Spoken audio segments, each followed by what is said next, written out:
Forests absorb and store significant amounts of carbon dioxide, a potent greenhouse gas that contributes to global warming.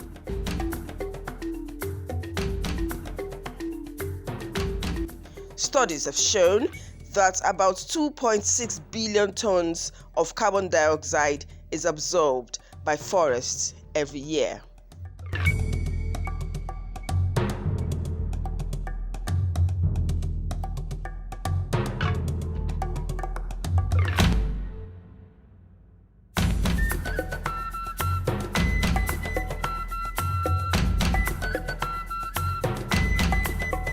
Aerial view of Omo Forest in Ogun State, like many others in Nigeria, is breathtaking.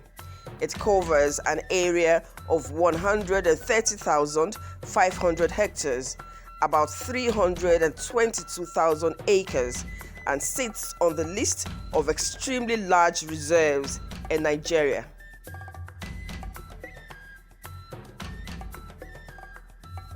The rich forest holds a significant cultural and ecological value status as a UNESCO Biosphere Reserve.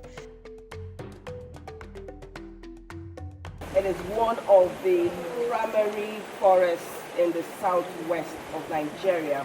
And anywhere you have the forest, there's always the river. And the intensity of the river shows how dense the forest is.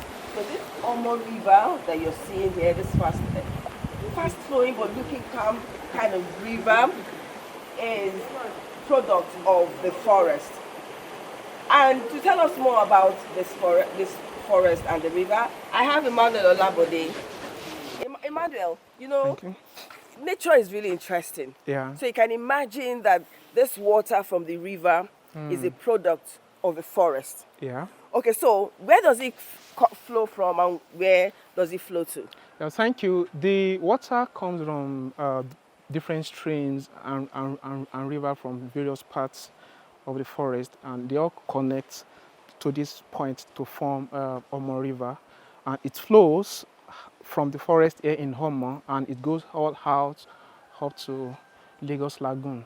Okay, so it serves like as a watershed for the Lagos Lagoon. Exactly. Okay, that's interesting. And this bridge that we're standing here was constructed decades ago. Yeah. How long ago? Like, say, in the colonial era. It's been long. Wow, and it's still standing. Yeah, but I'm sure they must have changed the woods over time. Yes. We maintain that, change it from time to time. And we have a forest community here. Around, yes. Okay, so why is this river important for them? Yeah, you know, river is in every forest is very important, both for wildlife and for human.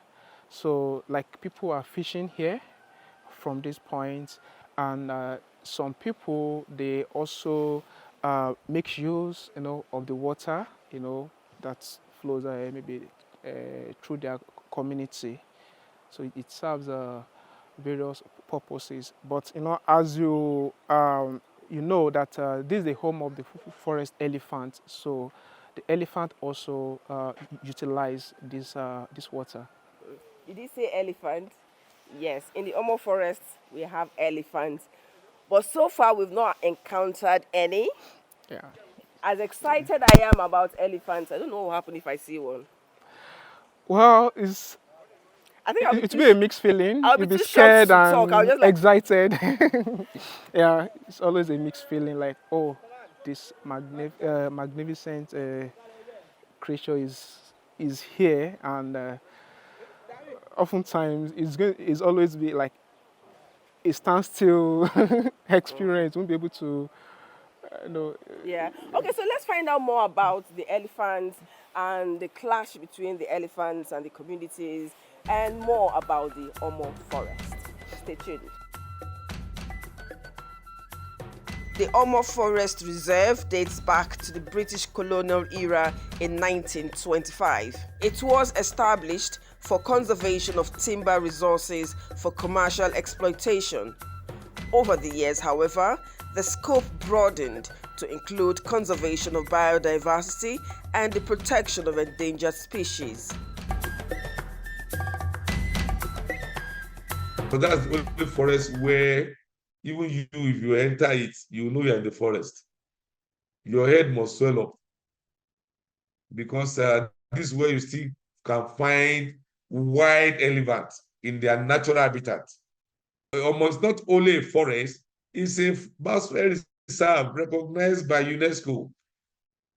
And don't forget, I was the chair of Man and Biosphere Program of UNESCO for 4 years. It was Omo that made me become the chair. If Omo wasn't existing or is not existing, I won't be appointed to chair that 198 country program for 4 years. And Omo had been enlisted since 1977.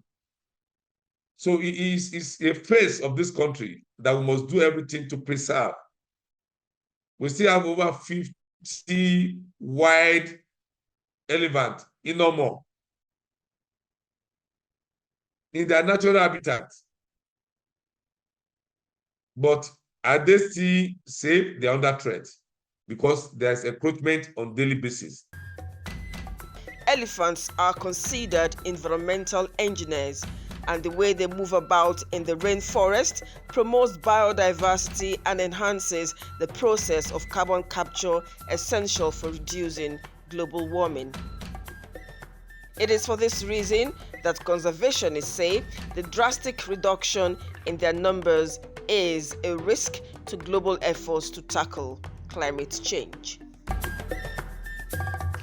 For example, if there are clusters of trees, let's say 4 or 5 trees at one spot, you can pull down like 3 and allow 2 to strive. So what we are doing, elephant does it too. Wow. So and they also plant because from what they consume, from the plant material, the fruit, the seed they ingest, they take it out, and it's sprout, germinate, and form another tree in the forest. So we don't even plant as much as the elephants do. Yeah. For decades, elephants have lived in the Omo forest, but rapid growth in human population has caused encroachment into areas that were in the past natural habitats for the largest mammals on land. Talking about the human Elephant conflict. Some years back, we had this issue where we have these encroachments into the elephants' habitat, which caused some of the elephants to move out of the reserve, and they went up to some distance away from Omo here, outside Omo. So they went to a place called Itasi, which is on the boundary of Ogun State and Lagos State. So up to now, we still have those elephants living around that area. Listening to people in forest communities talk, it is evident that local knowledge and observation of animal behaviors by indigenous communities can give an idea of the perception of wildlife and how the knowledge they have can help them to cohabit with elephants. I saw elephant for this garage, for gantry, but it did not pursue anybody. All of us gathering and looking, and it's way busy going his own. Just one city time, they call one place here, Okoni Rice. I was jammed them with our vehicle. All of us, they are afraid and shocking that maybe he can wicked us. We run away inside motor, but he did not shake body to look our side. He just forcing a journey. I saw him for ACK. Also, it's not shake body to wicked anyone because it's just something that thing is be like, that animal is be like something that reading person mind. First time when I saw it, I'm very happy. All children, they are shouting, hey, elephant, elephant, elephant. So we are feeling happy, joy to see him. It's a miracle something for we then. Nobody's thinking that maybe it's a meat. See this guy meat. No, no, no, no. If you dodge yourself, if you dodge yourself, they're not going to talk to you. But they go say, here they are, your own sent you. They are here. If they carry your ear up like this, no problem. Education on how to relate with elephants and how humans can react when they come in contact with them are crucial. So it happened that we were on elephant tracking mission, following the trail of the elephants. We noticed that there's a group of elephants nearby, so we decided to follow that trail, and that went on. So after some time, there was this silence, not knowing that the matriarch, the biggest, in the group, was just right in one corner. So as I just stepped into an open place, so the big elephant just came out and just faced me. So I was just right in front of the elephant. So it was like a motionless time. So I was there. It was a standstill for like 3 minutes. Actually, I was actually planning to let me see if I can get a good shot of this elephant.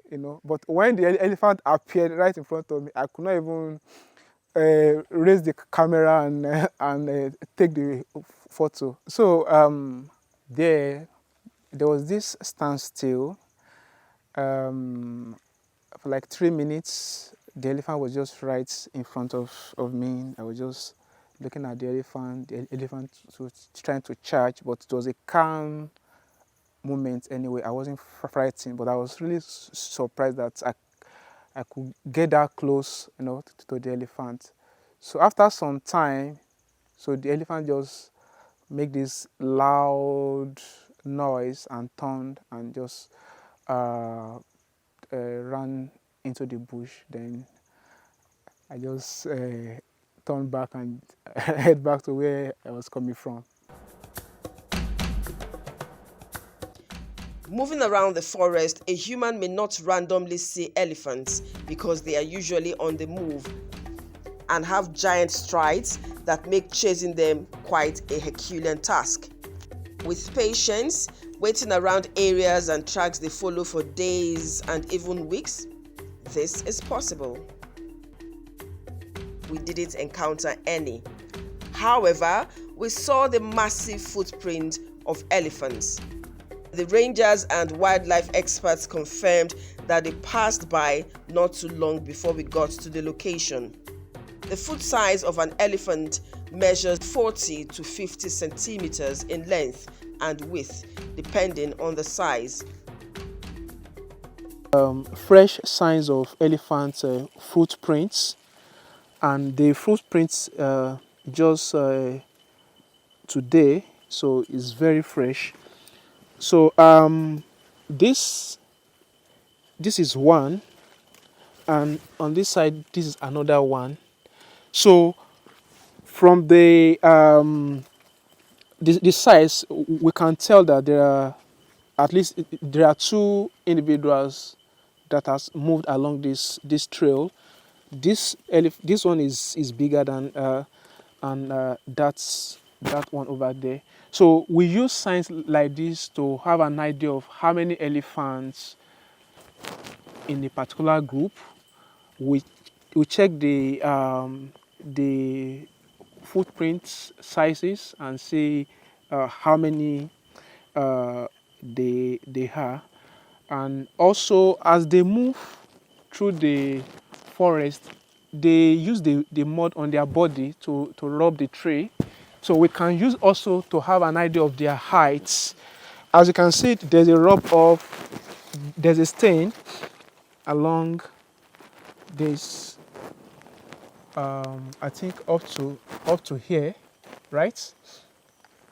Up to this point. So this shows that this is a young, a juvenile elephant. So this small print, this smaller one must have been the one that did this. So we can So you want to tell estimate. me an elephant that got this is a juvenile elephant? Yeah, it's still a very So like small a mature elephant will be as tall as how? Like this. yeah, like almost two meter, like somewhere up there, you know. Yeah, it can be that. That tells you about the size. They're very huge. What's that meters from the ground? 6 feet, 7 feet. Yeah, it's around eight in terms of feet. Yeah, so it's Their around height. for the forest. Yeah, No, I mean elephants. no, I mean elephants generally. No, like the forest elephants is not as tall as the savannah elephants. Okay, what's the average So- height of the? So the ones here is around 8 feet Okay. on the average. Yeah. So and also they have they move in smaller groups, and they have this social way of doing things. So in every group they have the matriarch, that's the female that guide them through the forest, where to go to at what time, and what inform their movements involve where to get food, water. So it's by season. So they know where to go to during the rainy season and where to go to during the dry season. And matriarch has those plan, in her head.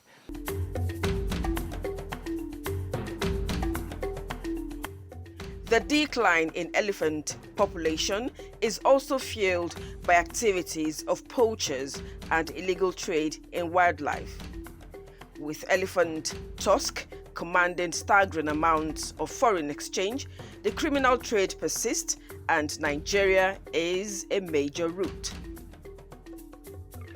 In the illegal wildlife trade, to get this ivory, the elephant will have to be killed. Imagine killing the majestic, iconic elephant that has lots of benefits for mankind, that has lots of benefits for the environment, just to harvest the tooth from it. I think it is a very, very sad event. It's a very, very sad thought that what I'm holding now represents a dead animal. Interestingly, these are items made from ivory that's been seized and marked for destruction. It is very humbling and very sad to know that such a majestic creature like the elephant will be killed only for the tusk to be harvested.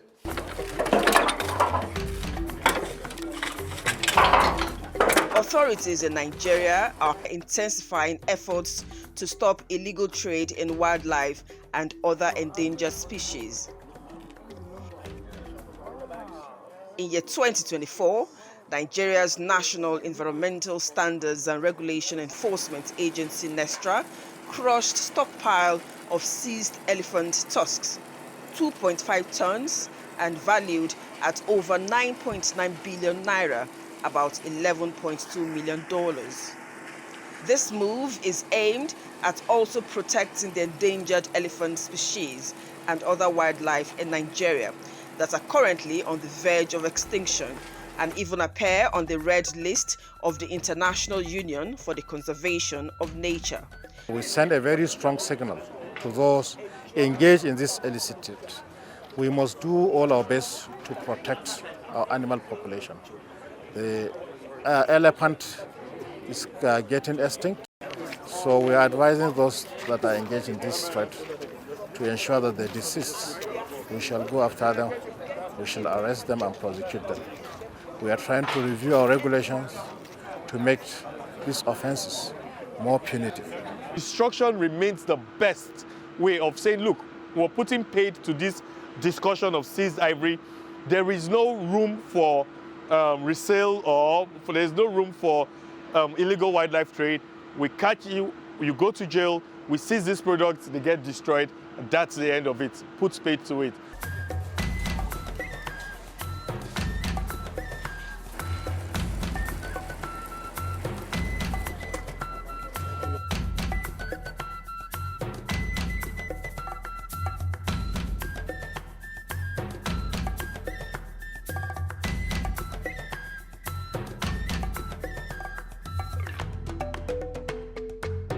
Knowing that in this country we've lost a better part of our forest cover, the remaining ones that we have, it's important for us to hold on to them and ensure that they don't go down. So if a forest like this, as beautiful and rich as it is destroyed, you can imagine a loss that is to the ecosystem.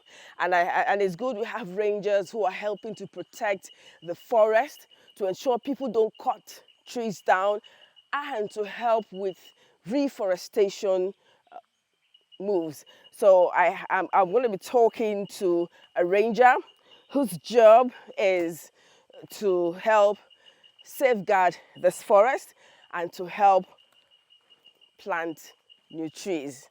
Okay, there's a nursery here. Oh, this is nice.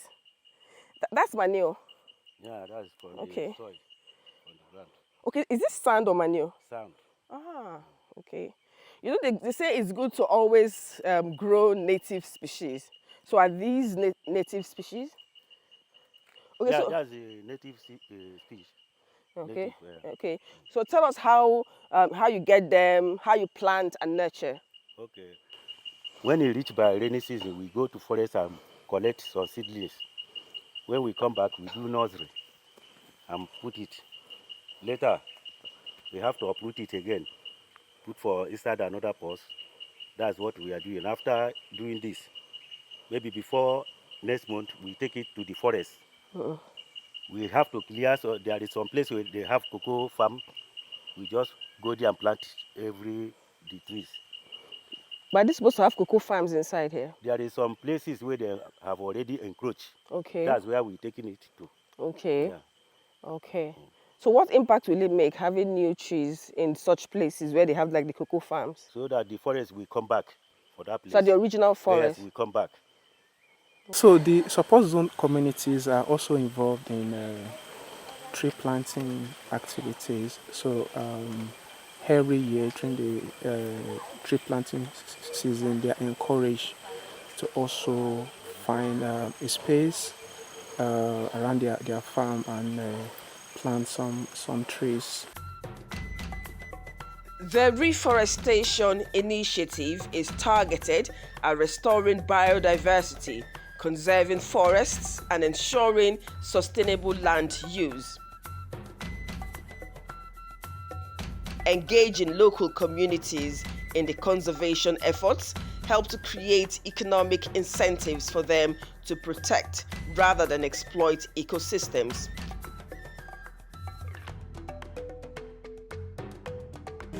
Pangolins are facing a crisis. They are the most trafficked mammals in the world.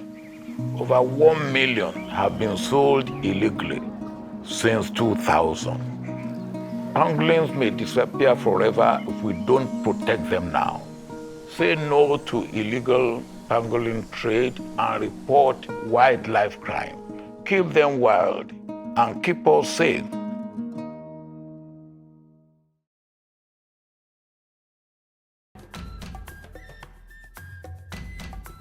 Experts say such a crucial aspect of biodiversity holds the key to nations meeting global goals on climate actions as captured in the Paris Agreement.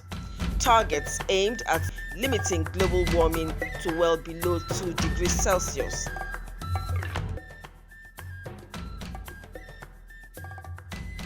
Working as a conservationist or ranger can be tedious. Fitness is key because of the trekking involved, particularly in areas that are undulating.